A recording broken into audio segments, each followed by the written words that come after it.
Armed men were seen firing gunshots towards buses evacuating civilians from the Syrian city of Sweida on Tuesday. While it's not immediately clear who the gunmen were, it marked another escalation in the country's mounting sectarian violence. Local Bedouin people have been evacuating the predominantly Druze city of Sweida under a US-backed truce that was meant to end fighting that has killed hundreds. It's the latest turn after days of bloodshed between the Druze, a religious minority native to the area, and Syrian Bedouin tribes.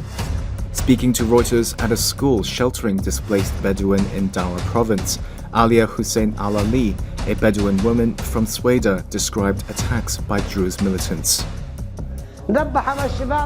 They slaughtered our youth. Their bodies were left thrown on the ground. They started sniping us from over 100 meters away. They stormed our houses, and in the end, we fled out of fear.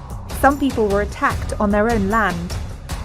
A rights monitor said Friday victims included medical personnel, women and children, and both sides had conducted field executions. The violence worsened sharply after the arrival of government forces. Accounts to Reuters by a dozen residents of Sweida described friends and neighbors being shot at close range in their homes or in the streets. They said the killings were carried out by Syrian troops, identified by their fatigues and insignia.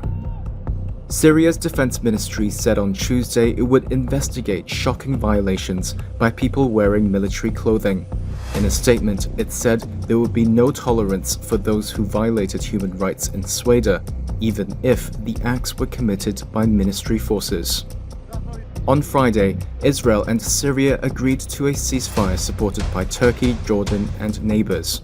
That's after Israeli airstrikes last week struck Syrian government forces in the south and the defense ministry in Damascus. Israel said its goal was to protect the Druze and keep southern Syria demilitarized. The violence, some of the worst to hit Syria since the downfall of President Bashar al-Assad last year, has posed a major test for interim President Ahmed al-Sharaa, deepening fault lines in a country fractured by 14 years of war. Sharaa blamed the violence on outlaw groups and promised to protect the rights of Druze, whose faith is deemed heretical by some hardline Muslims.